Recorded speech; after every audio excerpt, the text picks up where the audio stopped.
All right, you guys, this is episode 5 of War Stories. I'm going to get straight into it, but before I do, I'm going to take care of a little household business real quick.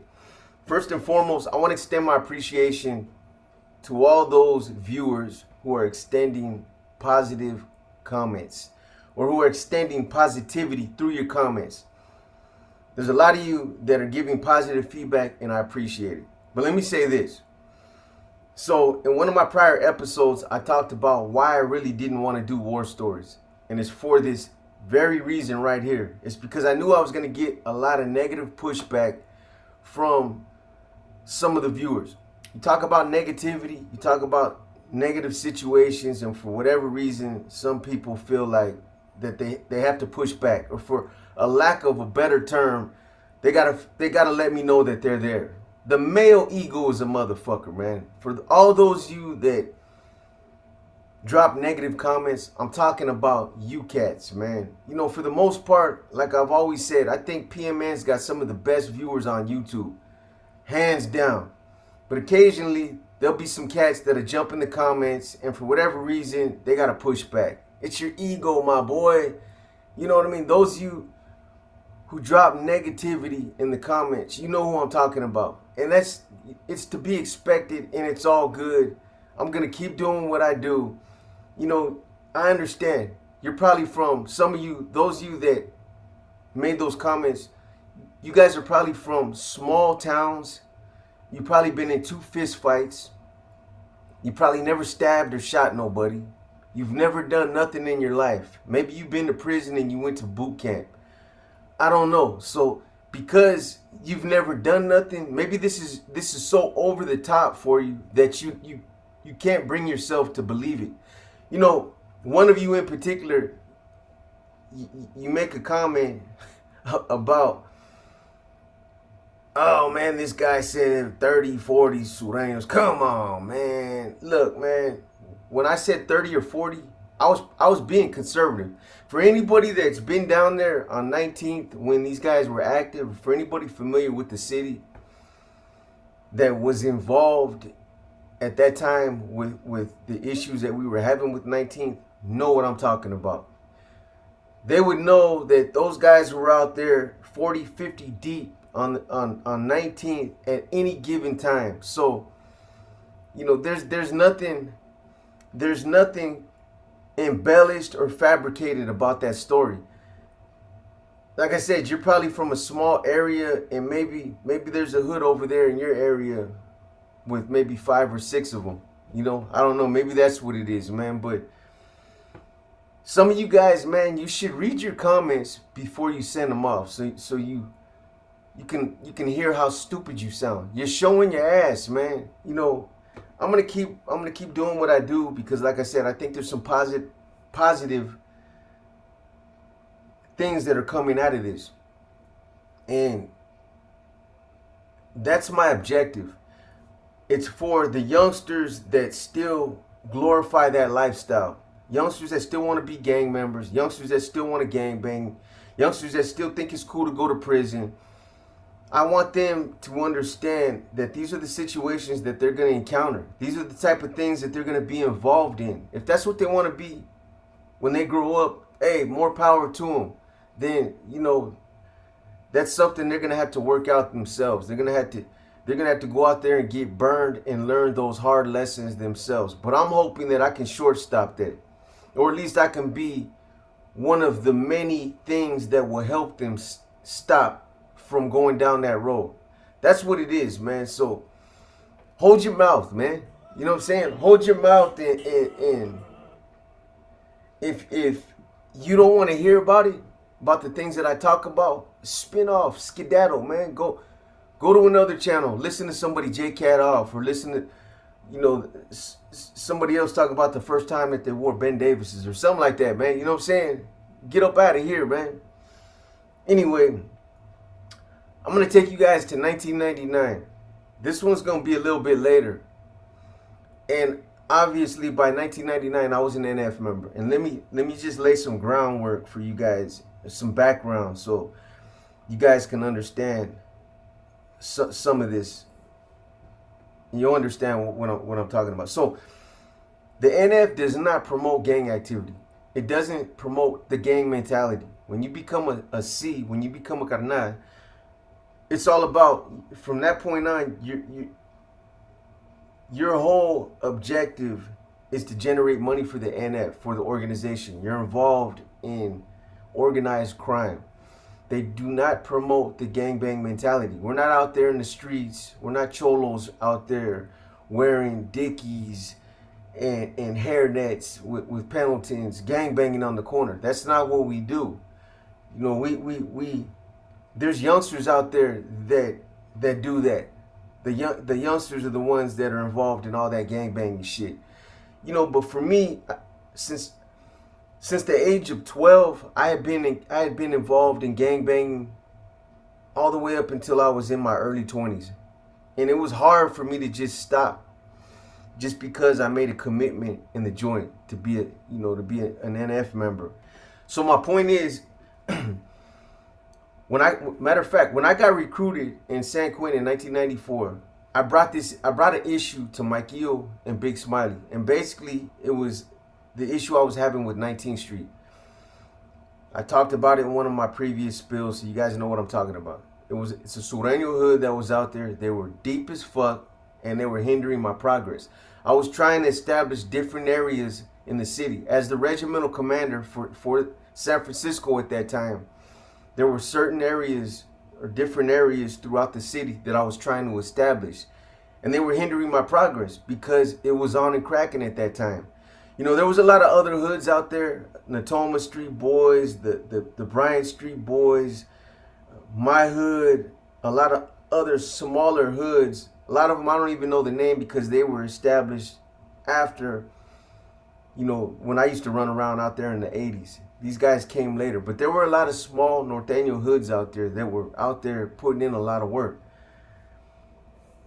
And as an NF member, you know, my whole responsibility, or the things that I was being directed to do, were to go out there and to basically find the figureheads or the influencers, the guys that had a lot of influence in these neighborhoods, these different neighborhoods, and use them as conduits so that we could have some kind of control over their neighborhood, and we would use their, you know, these younger Norteños to combat the gang problem that we were having out there in San Francisco and throughout the whole Bay Area, different cities, different places. As I would jump around, the same issue would surface in different counties or different areas. So that's, you know, when I brought this issue to Mikey and Big Smiley, that's basically that was their answer. Their thing was, hey, you're to go out there and make money. You're not a gangbanger, so stay away from that stuff. Use the youngsters to do that. They'll take care of that, you know.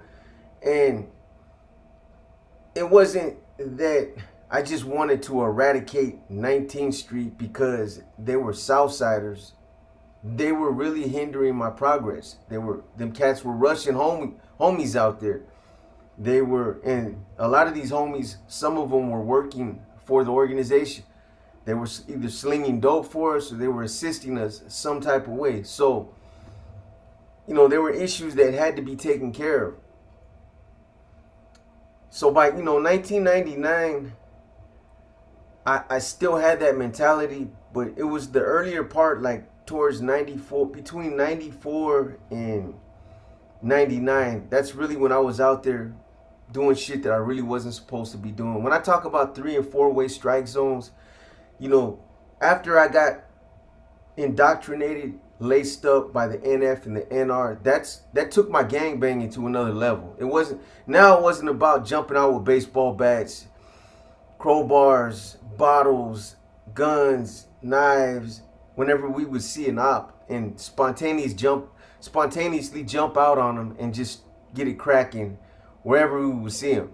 Now it was about coordinating, planning, calculating. 3- and 4-way strike zones, where, you know, I use 19th as an example, is when around that time, the way I had the regiment established, it was compartmentalized. It wasn't like that. Technically, it really wasn't. It wasn't established like that in the later 90s. This was in the early 90s. when they were called colonias. The regiments were called colonias, and they were compartmentalized, where you had robbery crews, wrecking crews, guys that sold dope. Everybody was put in a different crew depending on what they specialized in, what they were good at. So I kind of still had that mentality when I would establish a regiment. I still kind of used that concept whenever I would have a lot of manpower, or I would have a big enough regiment to compartmentalize it like that. Anyway, my point is so I had wrecking crews that were specifically designed, or specifically were made for going out and targeting either different neighborhoods, even if it was a Norteño hood that had to be hit. These guys were wrecking crews. They would, whatever, if it was some Asians or some whoever it was that were causing issues, they would go down there and they would handle the issue. So when I talk about 3- and 4-way wrecking group, or 3- and 4-way strike zones, I'm talking about, like, you have 19th Street, where you'll have four crews that will hit at the same time. They'll all hit at the same time. You got a crew coming from 19th and Cap, another crew coming from 19th and Dolores, another crew coming from 19th in the eastern part of the mission, and another crew coming from 19th in the western part. So they'll come in and they'll coordinate it where they all hit at the same time. And when you do it right, you can lay everybody on the block down. That's the kind of shit that we were doing out there. But anyway, so I actually even got in trouble because there was a timeline that was put out. I believe it was by SSU in the San Diego. There's a unit out there in San Diego. I want to say it's out there in Rancho Cucamonga, and they generated a timeline where obviously they were getting a lot of good information, because it talked about, and I'll post it. I'll post it sometime. I gotta find it and pull it up. But it talks about that, you know, a lot of the things that I was doing were in that timeline. And it basically said that, you know, when I got recruited, and then it talks about how I was out there doing what I was doing on the streets, and then I got reprimanded. I got in trouble by Mike Yeo and Big Smiley from Salinas because I was gangbanging and I was a C already. You know, but the thing was, is I took a lead role out there when we were having this conflict. It wasn't, you know, I really wasn't trying to be out there flamed up with a rag in my pocket gangbanging. I just took a lead role to try to push a lot of these other hoods out there to stop the red on red conflict, and to start doing what they were supposed to be doing out there. I had even coordinated a massive meeting out there with different hoods in the mid 90s, and the whole purpose was to get all these hoods together. We did it down there at the Cliff House in Ocean Beach at nighttime. Get them all together, and then use my influence to start coordinating hits against 19th Street. Start trying to push them up out of there. Anyway, with that being said, I'm going to take you guys to 1999. I just paroled from Pelican Bay. Now, 2 weeks prior to paroling, I'm up there. I believe I want to say I was in C5 at that time. I was in C5. Conejo from Sacra was there. That was my overall channel at that time. I was celled up with Louis Roach. He was my designated channel. And it was around, I want to say it was 94 or 95. No, I mean 94, 95. I'm thinking of a whole different episode. Scratch that. 1999. I paroled from C2. So I was celled up with Big Rock.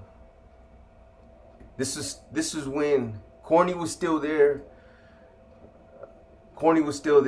He was celled up with Tex.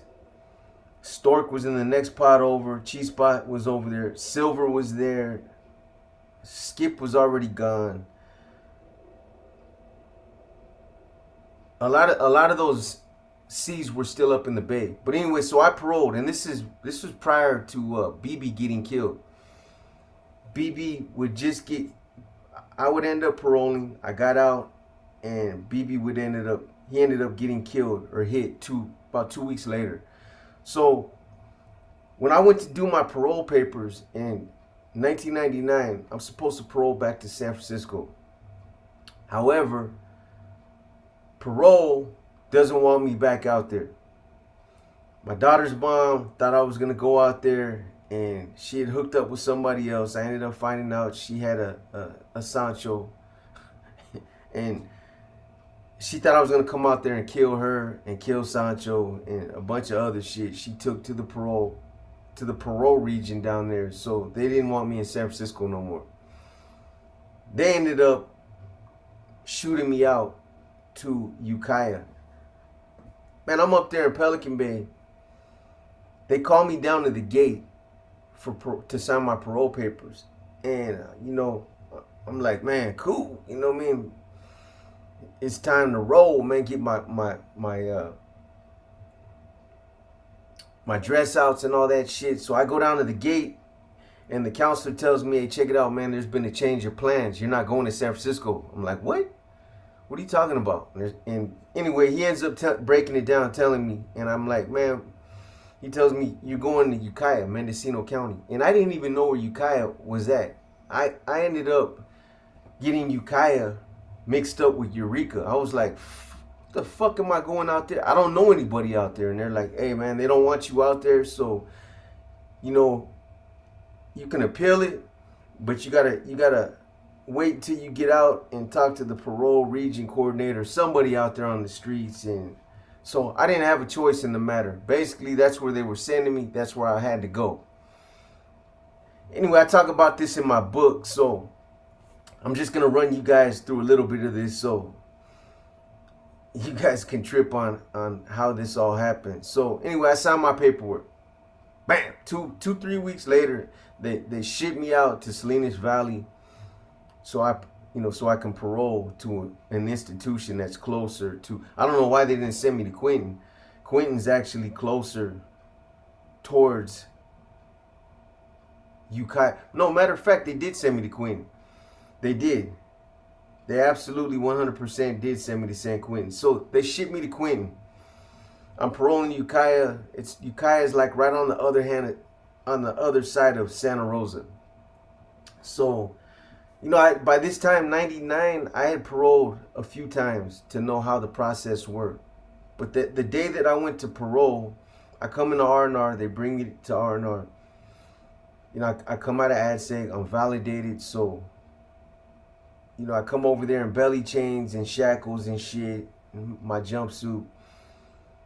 When I get there, the R&R officer gives me my dress outs, I dress out.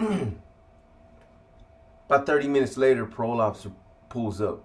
Cat I never met, don't know him, never seen him before in my life. So he comes in, the motherfucker don't even say what's up. He just looks at me. He's like, you know, that's your parolee right there. So he looks at me and he's like, he just leans up against the fucking, like the little podium, and he's waiting to sign whatever paperwork he's got to sign me out so we can get the fuck up out of there. So anyway, I'm already dressed out. I'm waiting. I got my gate money. They already processed me. So this guy walks over to the cage I'm in with the CO. CO opens up the cage.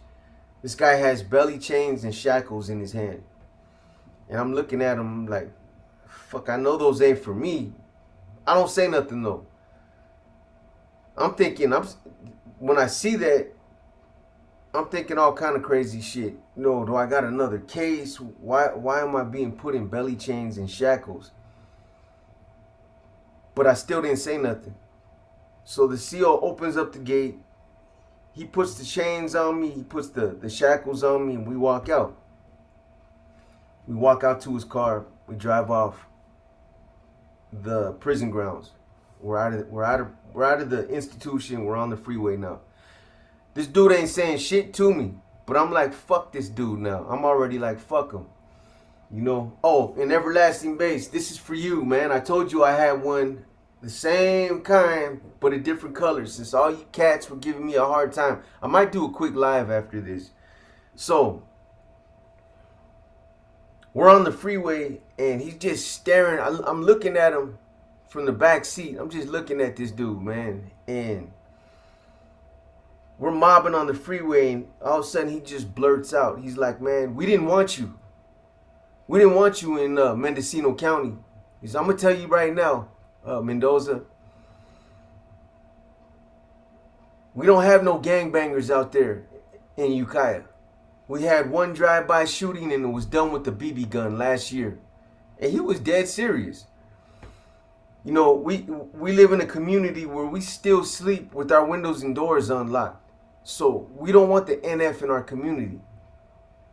I'm just being honest with you. And I told him, I said, look, man, I didn't ask to parole to Ukiah either. I don't want to be out there any more than you don't want me out there.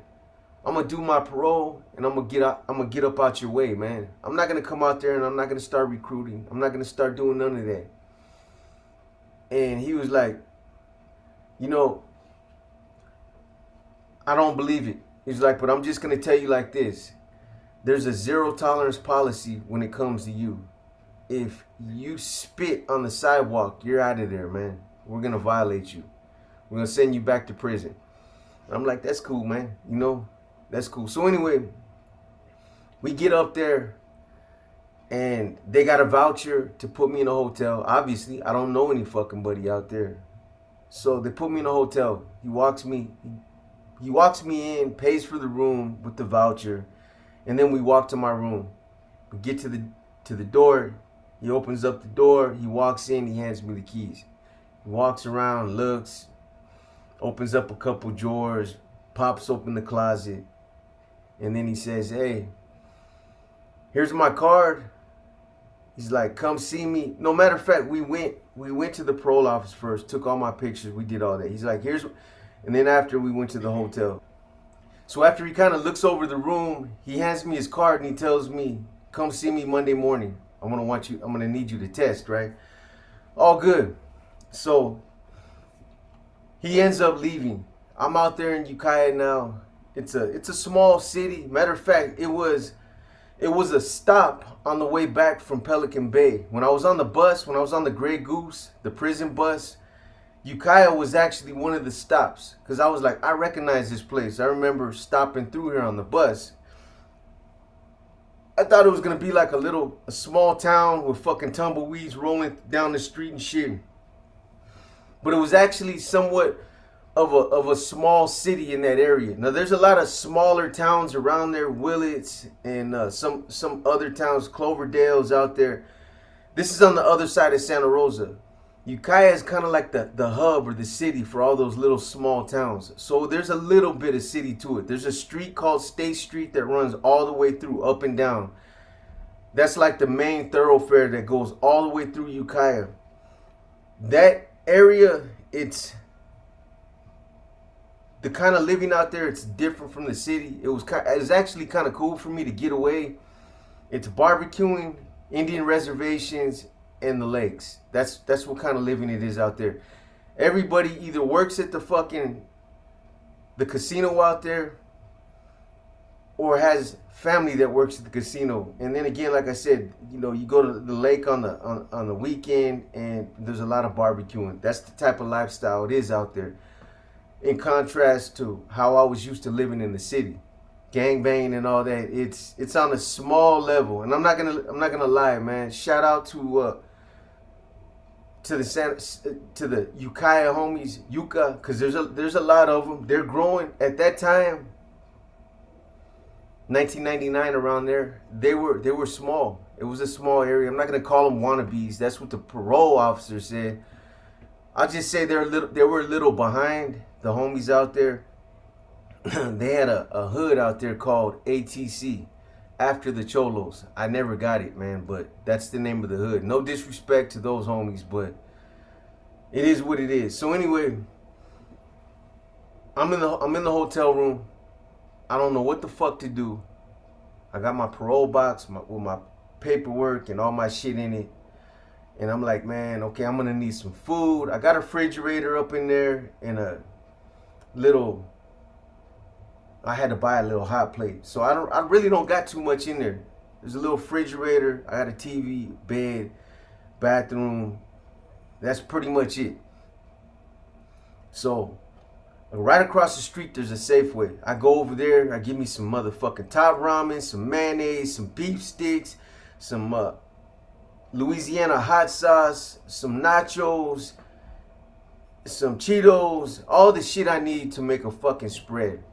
Loaf of bread, peanut butter, and jelly. That's how I was doing it. Some milk and some fucking cereal. Coffee, creamer, sugar. That's all I need, man. I could live like that and be happy. That's how I've been living in prison. So I took that with me, man. So after I get all my shit that I need, man, you know, there was a time at that time too when I was dealing with PTSD real bad. I stayed in that first night, that first day, I managed to get out. But there was like a little bit later, like a week later, I was stuck in the room, didn't want to come out, didn't want to go nowhere. It was almost like I was having an anxiety attack. I wanted to go back to prison. I didn't know how to act around people. I would stand in line and I would feel at the grocery store or anywhere else, and I would feel like people were watching me, and I would get aggressive and start jamming people up, and my palms would start sweating. It was a trip, man. I had to deal with that for,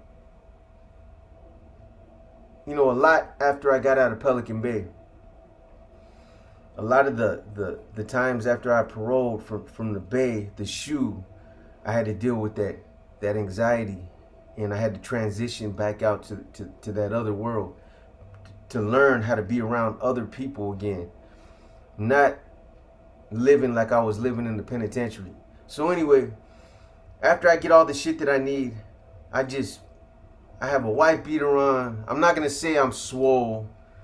Right, I got that glow because Michael Chanel, I hope I'm pronouncing your name right, said that's redundant. Okay, I won't say I was swole up, Mr. Chanel. I was healthy. So I'm walking up and down State Street. I probably look like a big old dummy, man. Who's this big motherfucker all sleeved down that just keeps walking up and down the street, up and down? That's all like I said, South State Street is the main street, so that's all I knew how to, there was no place to go but to walk up and down that fucking street. You have to be out there to understand what I'm saying. Anyway, at one point, I hit a taqueria out there. I went in there and I'm standing in line and I order my food and I'm standing there and there's a little youngster that comes in behind me. I'm not gonna say his name. I'm not gonna say any of these guys' names that I was with that day, for reasons that just out of respect for them. So, you know, I see him out of my peripheral. I see him when he comes in, and at some point he's like, hey homie. He's like, hey, with all due respect, he's like, hey, you from out this way? And I turn around and look at him. I'm like, nah, bro, I'm out of the city. I'm actually out of the city, man, but you know, I paroled out here. I don't know anybody out here. I'm lost, bro. And he's like, yeah, he's like, you just get out today? And I'm like, I just like 2 hours ago, parole officer just dropped me off. I'm staying right here in this hotel down the street. I told him the hotel. He's like, oh yeah, that's right there. He's like, so you don't know anybody out here? What you doing right now? And I'm like, man, I don't know. I'm just trying to find my way around out here. And he was like, hey, you want to come kick it with me? I got, you know, a couple other homies with me. He was like, if you want to kick it, we go kick it. And I'm like, yeah, bro, it's all good, man. So I go out. After I get my food, I go out to this guy's car. And there's two other homies in the car with him. And he introduces me to him. And I'm not going to lie, I'm not saying this with any type of ego or nothing. But these guys were like, mesmerized with me. I just came out of Pelican Bay. I'm not the type of individual that they're used to being around. I'm a little older than these guys, and I'm carrying myself a little different. I'm moving a little different than what they're used to seeing. I just say it like that. So they're already looking up to me. They're like, man, I'm just pro from the Bay, nothing but respect. Whoop, whoop, whoop. Yeah. So we're kicking it out there. We're kicking it. We hit a liquor store. This is when I was really drinking heavy too at this time. I'm not gonna lie either, man. Liquor makes me want to fight. A lot of times, not now, but when I was younger, I start drinking. I'm not gonna say it was courage in the bottle. I would fight whether I was drunk or wasn't, or buzzed, or whether I was buzzed or wasn't buzzed. I fight anyway. However, this will make me fight a lot faster when I start drinking Old English. So we hit a liquor store. They get about 2 or 3 cases of Bud, and we end up going to a spot where there's a couple more of their little homies. So there's like 6 or 7 of them now, and we're all drinking.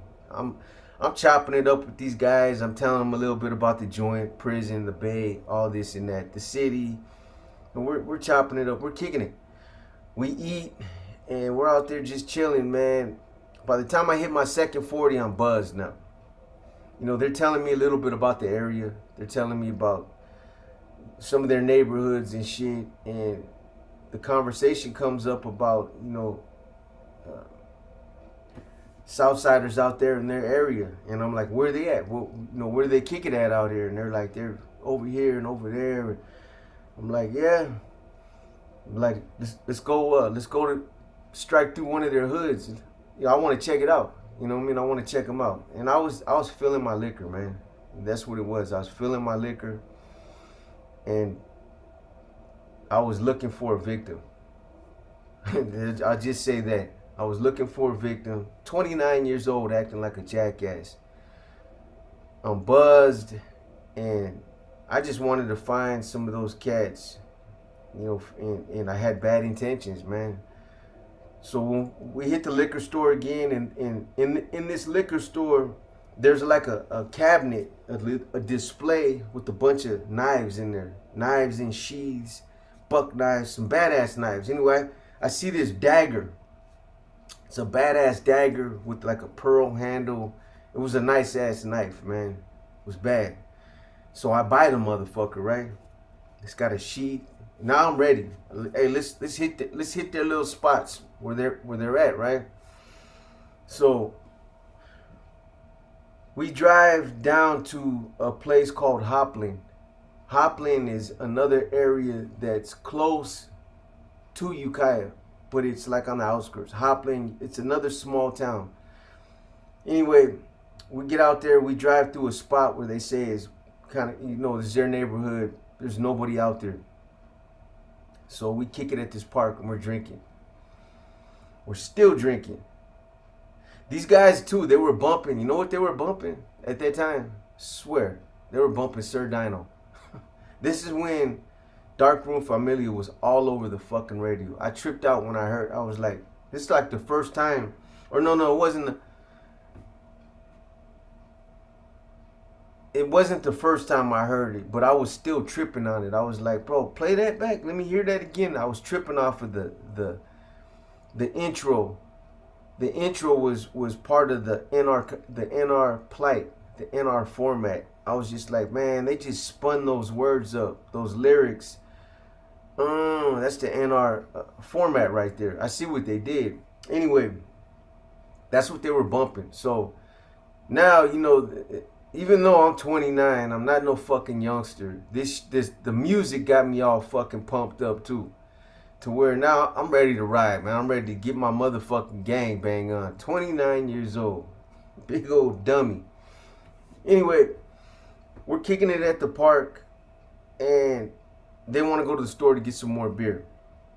So we smash through this one liquor store out there, and I just want some nachos or something. I gotta put something in my stomach. I ain't ate all fucking day. Or since earlier when I ate at the taquerias. I'm starving now. So we go in the store, And lo and behold, there's 3 cats that, to me, they just look like Opps, man. Straight up. Shout out to all my boys. I'm not gonna say it. You guys already know. It's nothing but love, man. But anyway, I see them, and you know they got Dallas Cowboy jerseys on, and they had all the characteristics that I was used to seeing in the city. So I'm buzzed. I pull out that dagger, and I slide up behind one of them, and I just start poking him in the store, out of nowhere. I don't even think the cat realized that I was hitting him at first. I think his homeboy was the one that realized that I was stabbing him. I rushed the first one, then I rushed after the second one, and he ran out the front. I caught him right outside by the phones. The third one got away. I stabbed 2 of them. So the cat in the store, he said he was gonna call the cops. It happened in the store. So anyway, these youngsters are tripping now. They're like, we gotta get the fuck up out of here, man. They're gonna call the fucking cops. So I'm not drunk, man, but I'm buzzed. I'm faded like a motherfucker. They like, come on, OG, let's go, man. So we get in the car, we spin off, we're gone. So check this out, man. So I stabbed both these I stabbed 2 cats. I got the first one, I got him good. Even though I hit him, like I said, man, there is no rules in the game of war, man. Even though I stuck him in the back when he wasn't looking, that's how it goes, man. You get caught slipping, man. Anyway, the second one, I caught both of them good. I got them both pretty good, man. I know damn well they had to go to the hospital. It wasn't no slicing. I poked these cats. Anyway, we're in the car and we're on the freeway going back towards Ukiah. And these guys catch a fucking flat tire, man. I'm in the back seat. I'm in the fucking back seat, and I'm buzzed, man. I'm like falling asleep now. I just want to get back to my hotel room so I can go to sleep. They're on the side of the freeway trying to fix the flat. I'm in the back seat just kicking it, man. I'm spinning because I've been drinking all day. Fucking the Hoodas come up. They pull up right behind us. I see the fucking flash, the bright light, and we weren't doing nothing, but they were, the Hooda came up and it's like, what's going on? But we got a flat, we're just fixing it real quick. They don't come up to the car and see me. Thank God they didn't, because if they did, they would have knew who I was right away. They just, told them to stay out of the street, to be careful out there and whatnot. They got back in their car and they took off. That's the first time I got lucky. I still got the fucking blade on me. I still have the blade. Like a dumbass, after we left the store, I kept the blade because I wanted to keep it. Still got blood on it. And I'll tell you how I know. So, after they fixed the flat, we get back on the freeway and we get into Ukiah. They drive me to my hotel. And they walk me to my room. And I'm not drunk falling over. It's not like they're carrying me up in there. They're just walking with me. They're like, where you at? What room you in, G? And I tell them. So we go over there, boom. I fucking embrace them. I get their number. I tell them, right, man, I hook up with you guys another time, man. I'm gonna fucking crash out. I'm tired as a motherfucker, right? So they bounce. They split. I go in my room. I clean up a little bit. I take a shower. And I'm ready to crash out now. But before I do, I actually laid down for a minute. But then I started thinking, man, when I'm laying there, I thought about the day's events. And then I thought about that blade. I popped up, took the knife, went into the bathroom, pulled the liner, the bag liner in the garbage back, and dropped the knife in there, and then put the bag on top of the garbage. So I crash out for the rest of the night. I'm gone. I go to sleep. I wake up in the morning. I'm still on that fucking 6 o'clock, 5 o'clock routine. It's like clockwork. I bounce up, and the first thing I do is I open up the door to air out the room, and then I get up and I start cleaning. I give me a cup of coffee, wash up, all that shit. So I'm in the room cleaning, and all of a sudden, the door gets pushed open, and 1, 2, 3, 4 cops come walking in, Ukiah PD. And they're like, what's up, boxer? What's going on, man? And I look at him and I'm like, I just look at him and I'm like, what's up, man?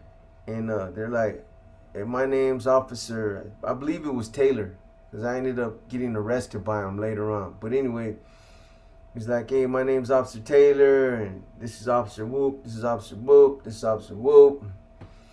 And we're just here just to do a quick visit, just to let you know that we're here. You know, we heard you paroled, and you know, this is our area. There's only a couple of us out here in Ukiah, but we just want to come introduce ourselves and let you know, see how you were doing.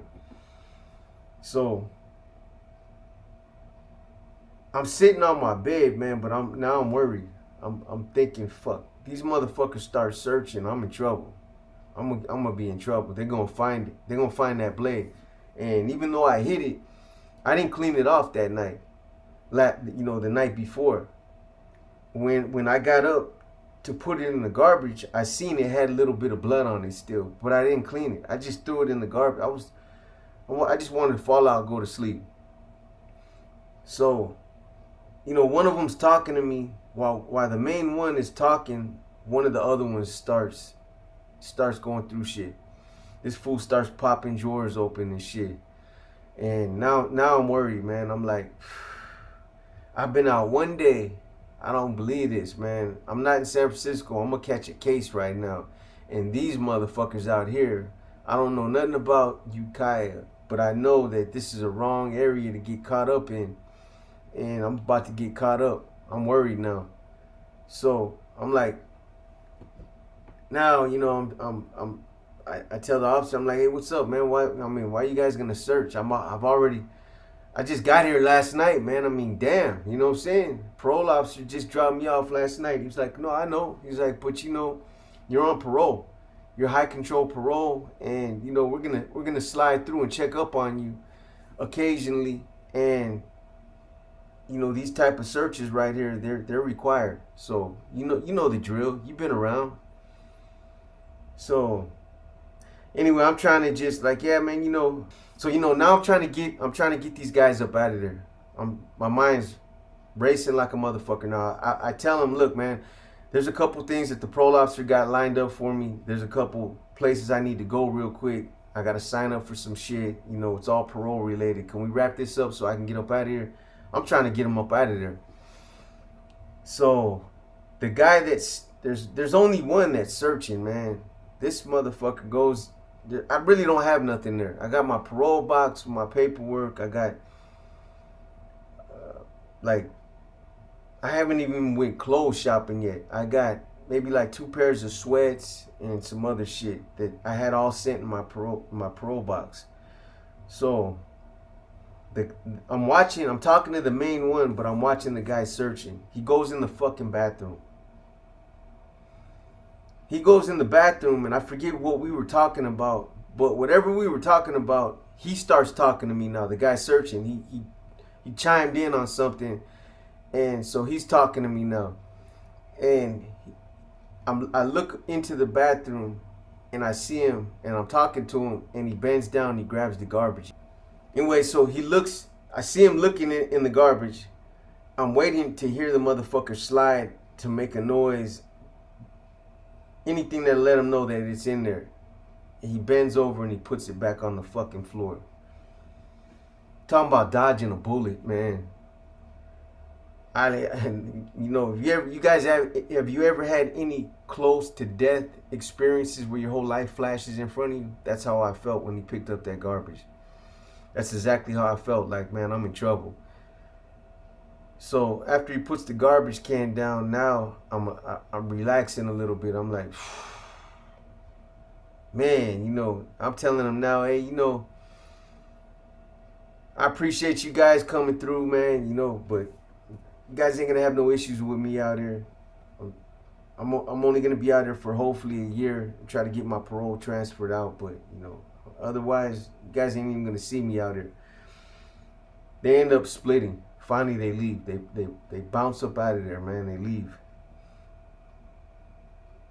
5 minutes after they leave, or a couple minutes after they leave, I go in there, I grab the knife, and I come out, and I'm getting ready to throw it over the fence. There's like a yard or another business or something, and there's a fence. I'm getting ready to chuck this motherfucker.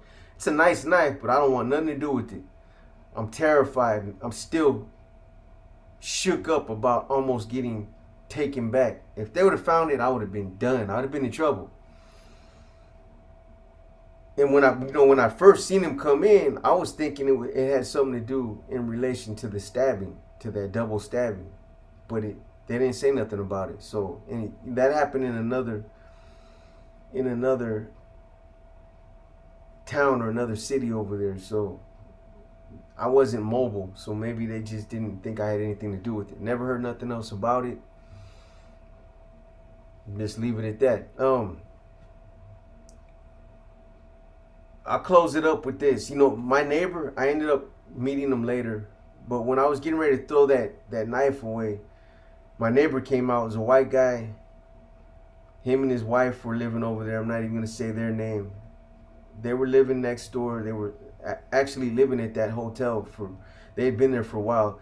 They had a hot pot over there. They were established over there like this was their home, and they were actually cool after meeting me. Cause let me just back up. So when I come out, I had the knife. I'm getting ready to throw it over the fence. He comes out and he's like, "Hey man, all those cops were over there for you. Were they at your room?" I'm like, "Yeah, I'm on parole, man." And I'm like, "Hey man, you want this blade right here? Cause I'm getting ready to get rid of this motherfucker. I'm on parole and I can't have it." And he's like, "Hell yeah, I'll take that shit." So I give it to him. I'm like, "Clean it off, man. It's got some ketchup on it or something." And so anyway, long story short, I ended up bonding with this dude. He was a cool cat. Him and his wife had been living there. They had like 3 little kids, small kids. And every now and then, I wasn't on bum status, but they knew I didn't have nothing. They knew I was from a different area, that I didn't have anybody out there, and I was just fresh out the joint. So they would cook dinner on their little hot plate over there, whatever they had, and they come and knock on my door, and they'd have a plate. "Hey, here, man," you know what I mean? Like, and me at that time, I was like, "Nah, man, I'm good, man. I'm cool." But eventually, I ended up kicking it with them, and they would end up introducing me to somebody out there that I would link up with, and I ended up moving in with her, and that's how it happened. But this stabbing happened a day after the day I got out. The day I got out, the same day I caught this stabbing, double stabbing. Talk about being stupid. That right there could have got me a life case. I was the second striker when that happened. Somebody was watching over me. That knife, as soon as I picked up that garbage can to get rid of it, it rolled in there. I heard it roll. So however he picked it up or whatever, it wasn't meant to be, man. I wasn't meant to get busted for it because I didn't. Anyway, man, that's today's quick story. There's a couple other stories. I didn't know which ones I wanted to tell. There's a couple of them I really want to get out to you guys, but it's like I'm having to pick which one I really want to tell first, man. So I'm gonna keep doing it. I'm gonna put another one out maybe tomorrow. But anyway, I hope you guys are enjoying it. The lesson of the day, man, is 29 years old, man. At 29 years old, you should be out there looking for a job, doing something productive, not running around stabbing random people and taking those kind of chances, boneheaded chances. Like I said, that could have been my third strike. I could have caught a life sentence for that. And besides that, man, I'll just keep it at that. I'll keep it short, but I hope you guys enjoyed this episode of War Stories. I'll try to cut an Inner Demons tomorrow. I appreciate you guys. You can hear Gizmo's punk ass. I'm going to go over there right now and fucking light him up, give him a beef stick, and he'll be cool, man. Throw his piggy at him. Anyway, that's War Stories, man. I hope you guys enjoyed it. Keep the comments coming, the constructive criticism, like I've been saying. I'm receptive to it. Keep it coming, man. With that said, I'm out.